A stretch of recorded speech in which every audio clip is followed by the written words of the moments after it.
Hello, everybody. Welcome to this session about using science fiction to think about our futures. It is my great pleasure to be here for the Dubai Future Forum once again, and to be accompanied by some wonderful writers to discuss science fiction and the science fiction imaginaries. My name is Glyn Morgan. I'm the head of collections and principal curator at the Science Museum in London. I'm also a science fiction scholar and academic, which is how I get my reason for being in such illustrious company. On my left immediately is Samit Basu. He is a novelist, a writer of comics and animations, and a film director from Kolkata, India. To his left is Ramona Emerson, a Diné writer and filmmaker from Tehachapi, New Mexico, in the USA. And on the far side is Sui Davis Okumbogwa, professor of creative writing at the University of Ottawa, Canada, where he currently lives, and he's written many acclaimed works, most recently winning the Ignite Award for his novella, Lost Ark Dreaming. Congratulations on that, by the way. Oh, very nice. And Sui was also one of my co-judges. We were both two of the three judges on this year's Future Stories competition, which stay seated afterwards for the awards ceremony for that.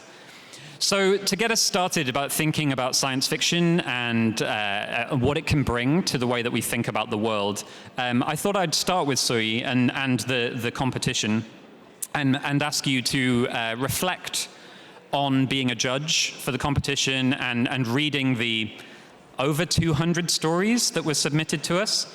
And you know, as an educator, as someone that teaches creative writing as well, why do you think it's important for competitions like this to exist and to foster new voices in a science fiction community? Like, why are new voices important? Yeah, I think one of the things that I've found to be interesting about conveying ideas through storytelling is I think storytelling is one of the oldest forms of conveying ideas and transmuting our imaginations and our, in a sense, futures thinking to a larger aspect of the community or to a larger community. And so I think that employing storytelling in that kind of thinking is crucial. Fostering the practice of storytelling itself from as early as possible is also crucial. Part of why I teach creative writing or why I work in that field is because I think honing that practice is useful. And so when you combine that with I guess the tools of thinking about the future, and you implement that in what we understand to be the oldest form of transmuting these ideas, we sort of have a very powerful tool at our disposal of telling stories. So I think a contest like this is basically doing that work. It's basically telling these folks who have written into the competition that they can imagine, and it's sort of putting them in this position to imagine and start practicing those tools of both storytelling and futures thinking at the same time, and to a degree rewarding them for it. So that's why I think it's useful. Yeah, no, I think that I agree with those reflections as someone else who read all of those stories.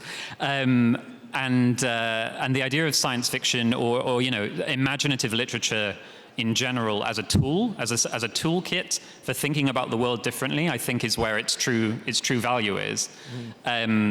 It's interesting, in those 200 stories, there was so much variation and so much diversity and breadth of interest and style on show, and they were all anonymized, so we don't know where any of them were from or who wrote them, but you could just see like this range. But there were still very dominant themes that came through. So anxieties and fears of climate change, for obvious reasons, were in quite a lot of the stories. And then there was a spectrum of people who were writing about AI, who were very hopeful and excited about it, and then people who were quite pessimistic and scared. And I think science fiction is a vehicle to explore those complex issues that have a lot of variables and are a really interesting way of kind of engaging with that. Ramona, I want to come to you because I do think it's imaginative literatures as a whole, not just science fiction. So your book, Shutter, and its sequel Exposure, which you were signing earlier on, these are books about a crime scene photographer, and to a certain extent, they're very autobiographical. They're based on your own lived experience. Could you tell us a little bit about that, and then how you used the books to kind of work through or process the cultural difficulties of working in that field as a person, an indigenous person from your part of North America? Absolutely. I worked as a forensic photographer in Albuquerque, New Mexico for 16 years. And over that time, I was challenged a lot about my work because in Diné culture, death is the biggest taboo. We are not supposed to talk about death. We don't talk about people who have passed on. We are not supposed to mention their names because culturally we believe that if we talk about them and we include death in that conversation, then we never allow that person to pass on to the next world. And so when I decided to write this book, I wanted to really think about how that work implies for other Diné people who work around death. And when I say that, I mean doctors, EMTs, people who work like every day and seeing and living death. And as a forensic photographer, I also saw that. But I wanted to make sure that as the act of talking about it, the act of physically breaking a taboo has forced a lot of my own people, Diné people, to look at our own superstitions surrounding death and how it may be hindering us. It may be allowing people to take advantage of our superstitions and our beliefs in a real way in the real world, in the now. And so by telling this story, I think a lot of Diné people have responded to me that, in a way, kind of telling me, well, thank you for saying out loud what we were all so afraid to say. Because I think we were taught from small children that if we talk about it, we will bring it to us. Yeah. We will ask for death. Yeah. And the process of talking about it and writing about it has proved to them that it's okay to talk about death. It's okay to mourn. It's okay to be overcome by the loss of somebody that you love. Because when we are children, we are taught we have 4 days to mourn. And after those 4 days, we have to stop. We cannot cry for them. We cannot talk about them. We cannot mention their names. And I think it has caused a huge rift within us that we are not allowed to grieve, and we are not allowed to talk about it and to overcome it. And so by the act of writing this book, I think has made a lot of my own Diné people realize that it's okay to mourn. It's okay to talk about these difficult things because it's part of our life.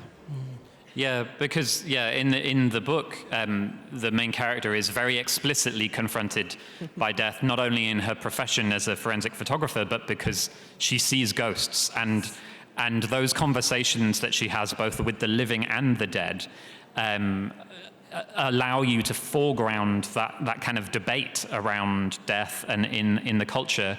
As well as other issues like, violence against women is a very strong theme in the books as well, and again, something which is not adequately talked about in a lot of societies.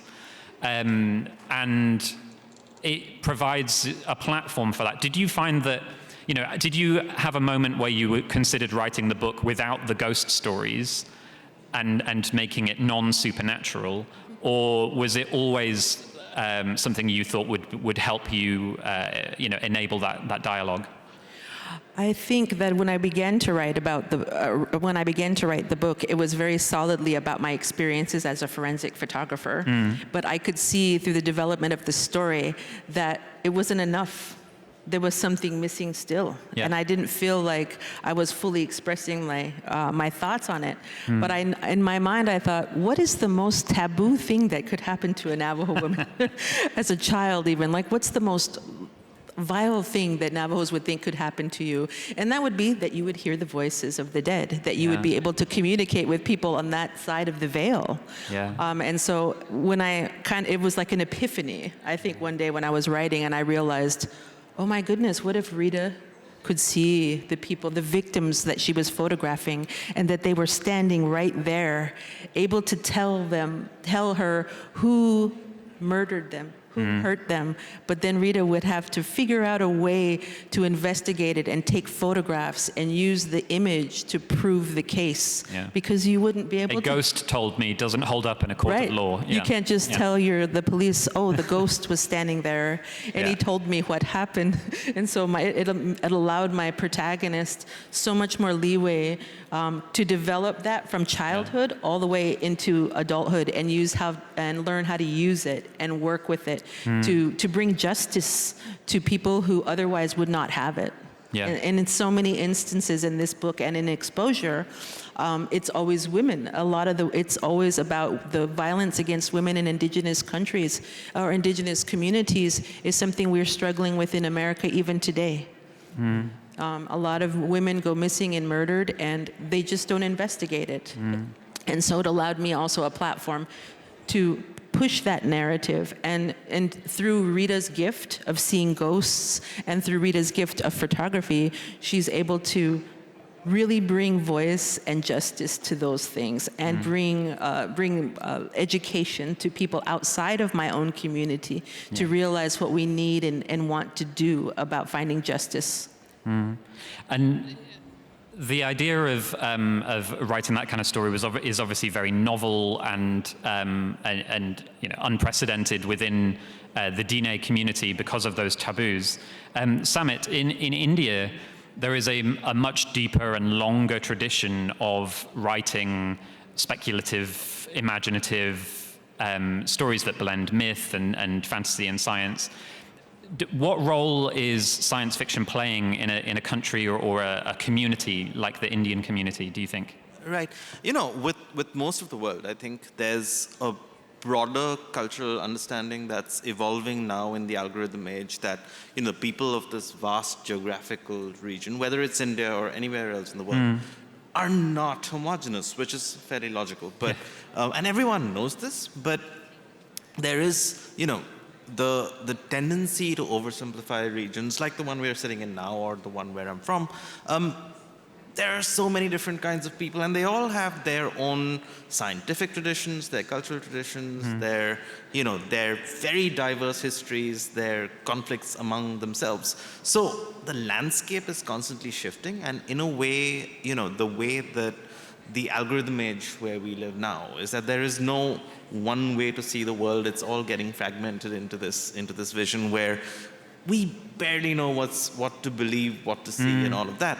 And I think, and on top of this, you have these vast forces which are shaping all our lives in the moment. And I think it's important to remember that while science fiction has always imagined futures, and it's taken on sometimes the job of predicting futures, which is not its job. Its job is, as you said, to kind of articulate and project the anxieties and the hopes and dreams of the time and the place that they're written in and the people who are writing them. So India is always something where every time I'm kind of tasked with the idea of representing it or saying something on behalf, I barely know anything about the country despite having lived in it my whole life, because so many languages, so many ways of being, so many politics, all stuffed together. Each of them has their imagination. Each of them has their relationship with science, culture, art, all of it. And the way that these seeds scatter around the world, and the way that, say, Indian scientific traditions then express themselves in, say, large technology companies in the US, where so many CEOs of the biggest tech companies are of Indian origin, is something where, I think it's sociology's job to capture that more than science fiction's, but its effect on science fiction right now is that more Indian actors are being cast in these roles as the people who are, taking vast and sometimes bad decisions on the behalf of all mankind. Yeah, and it's good to talk about casting because we're here. You are here in your capacity as writers, and we're here talking or setting up for a short story competition. But science fiction is, of course, a multimedia genre, and it exists in films and video games and everything. But is there something that is particularly special about the written form of science fiction, do you think, in the work that you do? You've written for film, you've written animations, and you've written novels and short stories. What is science fiction working differently in those fields, do you think? I think there's a big tension between the media in science fiction because it's a medium that it's a genre that lends itself to such vast visions, right? Dubai from zoomed out. Yeah. What is this giant city doing? And the danger of the written aspect of science fiction is that because reading is such a private act and because reading kind of happens at the velocity of the reader's brain, the excitement of a vast idea and the time it takes to kind of, because a lot of science fiction will tell you this is a vast idea, however, here's the fine print, here's the catch, here's the cost of this bright idea, but your brain wants to see the huge vision. Yeah. But it doesn't want to read the fine print, the terms and conditions of this, which science fiction has warned you about. But then you want to push the big red button anyway because it's big. So where I find it very kind of interesting when it's about text is the additional pressure on every writer in this very attention span deficit, multimedia, oversaturated age. The difficulty of pulling the reader's brain into what you're doing and keeping them there is now a high endurance, high demand sport. Yep. When you have technology that can design your galactic thing for you, a copy of a copy of a copy, but still big and still colorful and splashy, then how do you, as a writer, choose your words to keep your reader's brain from wandering and make them read the fine print of some very dangerous ideas? It's very true, and I think that's a challenge for any long form of art is that engagement and that attention wandering. But I think that for me, the strength of a novel as a form in particular is you have to, an average novel takes, 12 hours of reading for most people, perhaps more, perhaps less. Science fiction novels often very chunky. That's 12 hours of being in brain-to-brain contact with another human, thinking about issues of the future. And it's that empathic connection and character-driven element that I think is what sets science fiction apart from kind of just scenario prototyping and some of the other kinds of ways of thinking about the future, because you are forced to do it through the eyes of a person or people, and that I think adds a lot to it. And so I want to come back to you, Sui, because a lot of your work, draws on African themes and mythologies and whatnot. How important is it for you to express that in your work and show, the phrase Afrofuturism, show that there is a place for people in the future that are not clean-cut American GIs or whatever the stereotype might be, a Heinlein stereotype? I think we talked about this last year, where one of the sticking points for us was how centered in community most of the stories received were. And I think the same thing repeated itself this year. I think one of the things I always say when I talk about my work is that as much as when we think of science fiction as a larger collective, we often tend to think through the lens of infrastructure, technology, of what I like to think of as stuff that is more built environment, institutional. But I think predominantly, and this sort of ties into the question about what literature does specifically, is that, first of all, the story is a story about people. Yep. It starts from the story about people. So science fiction predominantly is good science fiction. The right kind of science fiction is a story about people. It's really about how it's the human condition of a community, of the people in a community, and how they're navigating systems that mostly just happen to have certain infrastructure, certain technological infrastructure as part of that system. And so if I were, as I am writing as, an African person or a person of African descent, I am therefore engaging in that thinking first from the person, and then I am taking that and applying it through infrastructure. And so if I'm being honest about the stories that I'm telling, and I am representing the self in those stories, then therefore it will have that manifestation of my African personhood in its telling, my African way of being, African epistemologies, ways of organizing principles of the African self, etc. All of these things become, I think, the first port of call when you're thinking about that imagination. And then you start to apply the other externalities to it, of which infrastructure will be part of it, technology will be part of it, but I wouldn't start from the externalities, which I think tends to be what I like to think of as the shorthand, sort of the heuristic, the default thing we reach for when we think about science fiction. But I think it's quite the opposite. I think it's first a story about people and sort of everything else that stems from them as opposed to is applied to them from the outside.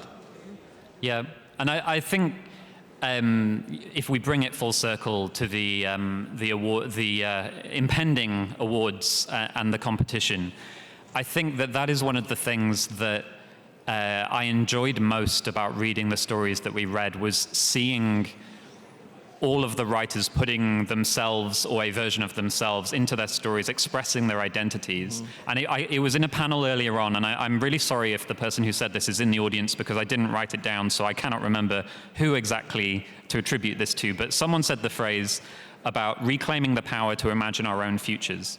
And for me, that is such a wonderful thing that science fiction can do, and the value of it on a global stage, and a stage like this forum, where Emiratis, people from the Middle East, people from all over the world can imagine futures that are their futures, not the future that is exported to them from another country, whatever country that might be.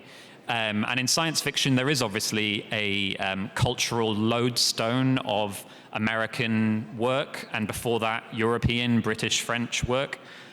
But that is shifting, and it's so exciting to see that coming through, and to see it in the range of stories. And so to plug the stories, the top 10 winners from this year are all available online, and you can and should read them. But that is unfortunately all the time I have to talk to these wonderful people about science fiction. It's been a sprint to get through a wonderful conversation with them. I hope you've enjoyed it as much as I have.